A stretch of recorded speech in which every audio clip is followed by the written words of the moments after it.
Larry Stewart here with Ford Construction Pros. Meet Tim Worthington. We're at CONEXPO-CON 2017 talking about changes in the customer experience driven by machine health monitoring. Absolutely. And Tim, there's been a lot of talk, a lot of steps along the way, getting machines with telematics on them.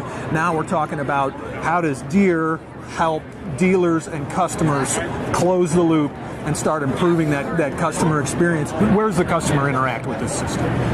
So, basically the interaction point is really between the dealer and the customer. Mm-hmm. So the dealer's the front line with their monitoring center with the customer. So the customer experience is largely that when they provide dealer access, they grant permission for the dealer to obtain access to the data, which is a requirement. Basically, they need to give us permission to see the data. Because it belongs to them. It belongs to them. The data is theirs.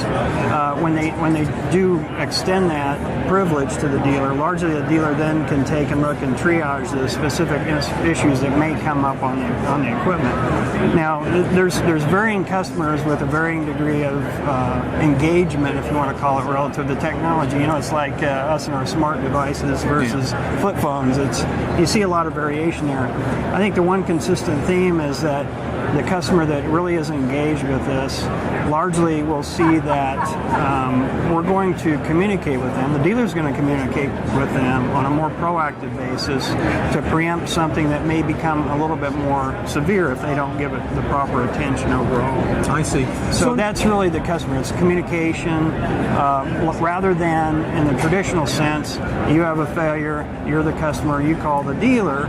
Largely it's more of a relationship that's centered around information on the machine that then they can exchange and determine what the necessary action is to prevent downtime largely. Yeah. So for some customers, this could be a fairly significant difference in how they relate to their Deere equipment, essentially. And because what you're saying, if I understand correctly, what you're saying is that the customer comes to this sort of initial decision point: do I let the dealer use this data, or do I not? And one thing that they probably ought to expect is an increased communication from their dealer about what's going on with their machines.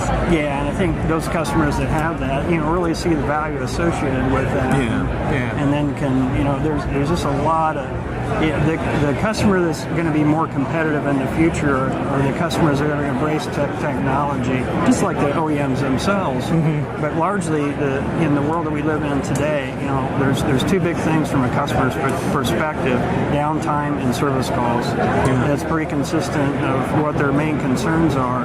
And largely, we're trying to put that customer in a better situation today than they were in the past. Right. And that communication from the dealer is likely to because many customers perceive that as dealers making sales calls. Yeah. It's liable to seem that way. But if anybody's had any experience with engine overheating or damage from overspeeding or problems with hydraulic systems overheating or any of those kind of things, those are all the kind of problems that a database like what Deere's managing now are going to get in front of and start correcting. Because those are kind of the easy ones. You can read coolant temperature, you can read engine speed, and all those things relatively easily, and look at the similarities in the operating conditions and get to that point where you're stopping things from happening as opposed to waiting until after something breaks. Right. It's about being proactive. Does the customer, and that's really the mentality is, does the customer, the competitive customer in the future is going to be more proactive, associated with knowing what's going on with his fleet, and that even goes beyond even the maintenance situation into the repair scenarios too. Yeah. I think the customers that have been embracing this for quite some time clearly understand the value associated with this new technology and this new infrastructure that we're building.